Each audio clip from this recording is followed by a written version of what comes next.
What up, YouTube? What's going on, man? You guys already know who it is, man. It's your boy, Sports God TV, where we talk sports like religion. If you haven't already, make sure you hit that like and subscribe button, man.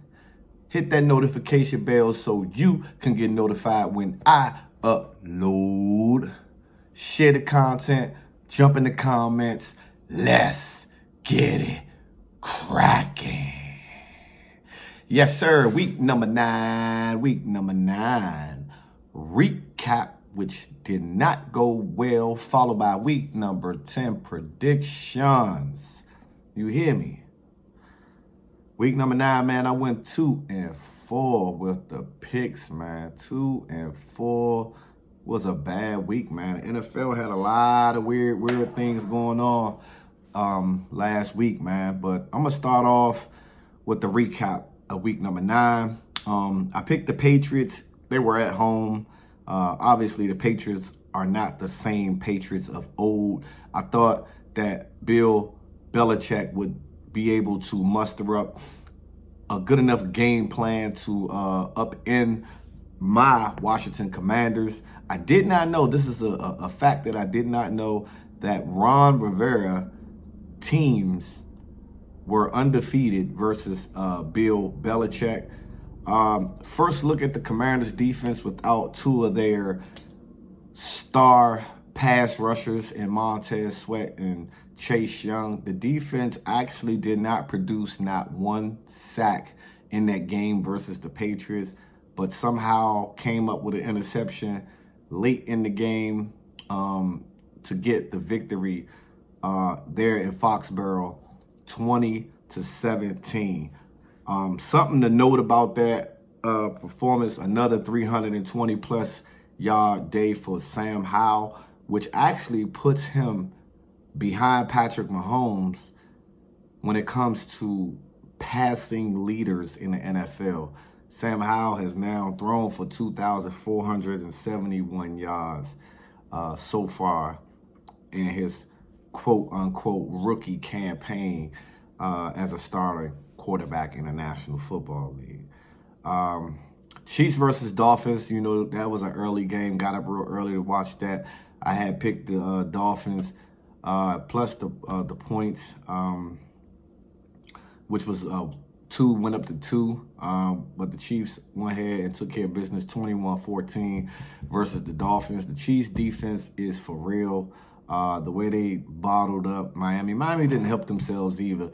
They just did not look like themselves. You can see the gadget plays or the different formations, how they want to get their guys open in open field, which is wonderful. But the Chiefs defense is actually better than what most of us are accustomed to seeing that defense be.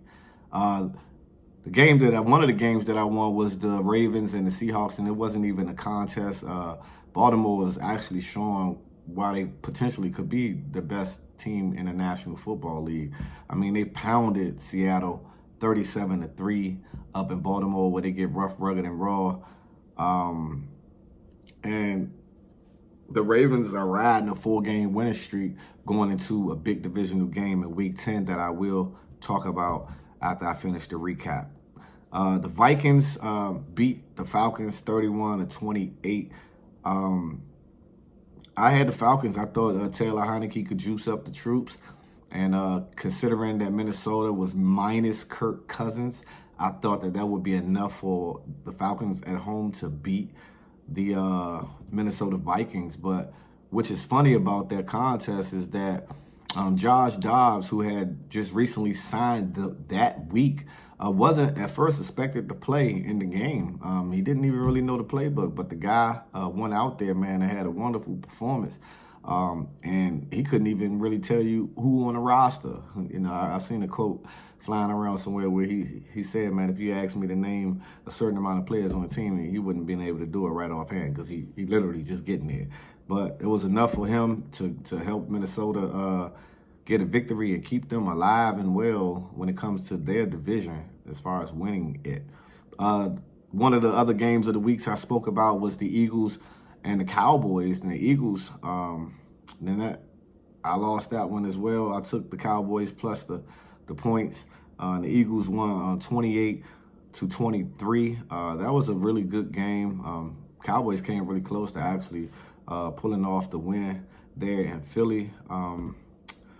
But the Eagles was at the end was just too tough for the Dallas Cowboys.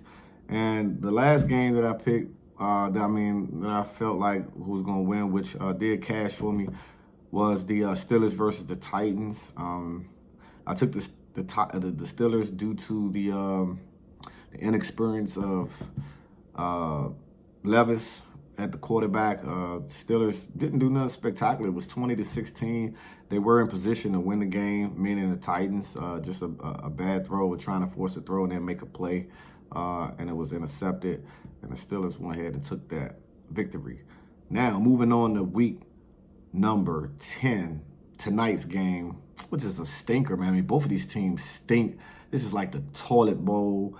You got the 1-7 Panthers visiting Chicago Bears, who is 2-7.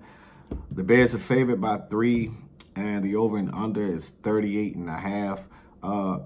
I don't expect to see Justin Fields no more in the field for the rest of 2023. Why risk him getting injured? He's still going to have some trade market value with Justin Fields. I believe he just need to get on the right team, around the right coaching staff, and the right system. And then you can probably get the full potential out of Justin Fields. It's just not in Chicago. I wouldn't risk him getting hurt, going into the offseason knowing that he's not going to be the guy moving forward. But I expect the Bears to cover the 3-point spread. I wouldn't touch this game, but if I had to, I would take the Chicago Bears on the 3-point spread. Next up, my Washington Commanders, 4-5, going to Seattle versus the 5-3 Seattle Seahawks. Seahawks are favored by a touchdown, 6.5, and the over/under is 45.5. I like the Commanders in this, plus the points. I think they keep the game close, possibly can go down to a field goal. I already spoke about Sam Howell, being the second passing leader in the NFL behind Patrick Mahomes. I think Geno and them, that they struggled last week. Of course, they're going to be ready and locked and loaded and ready to go at home. But I expect this game to be very close. I think the Commanders can keep the game close and potentially could either be driving down to win the game or Seattle driving down to win the game, which means that the Commanders can cover that point spread. As far as the over and under go, I really don't have a pick on that. But if I had to choose, I think, you can go over. It could be possibly a 27-23 type of game, 24-27 type of game, which will clearly get you the over. Now, one of the games, divisional games between the Cleveland Browns rolling into Baltimore. Cleveland Browns is 5-3 versus the 7-2 Baltimore Ravens. Ravens are 6.5 point favorites at home. Over and under is 38.5. This is going to be a tough dogfight. You know both defenses are very good. That's explaining why the over and under is only set at 38.5. The Ravens are very tough. If I had to pick this game, I would take the Ravens, but not on the spread. Maybe the money line. I think the Ravens get the job done, and potentially that this game goes under its total. 49ers coming into the 49ers versus the Jacksonville Jaguars. The Jacksonville Jaguars are getting no love shown. 49ers are 5-3. They're riding a 3-game losing streak, scoring 17 points in those 3 losses. 19-17 versus Cleveland, 22-17 versus the Vikings, and 31-17 last week versus the Bengals. That is crazy considering this team started 5-0. It's going to be the first game that Chase Young will be able to team up with his former Ohio State teammate Nick Bosa. The 49ers are 3-point favorites, and the over-under is 45.5. I'm rolling with the books on this one. I think San Francisco get off that 3-game skid, though Jacksonville has showed me that they are a legitimate team. 45.5 sounds about right. I expect that game to trend upward. Over on the over and under, and I'll take San Francisco on the spread.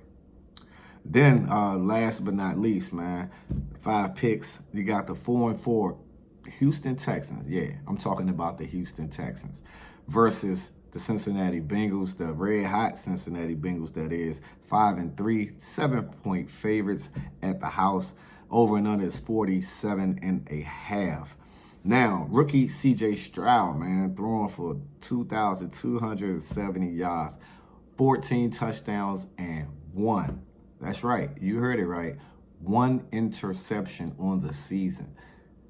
For a rookie to have 1 interception, considering how exotic these defenses around the National Football League are, you know, that's amazing. That's an amazing feat for him to have.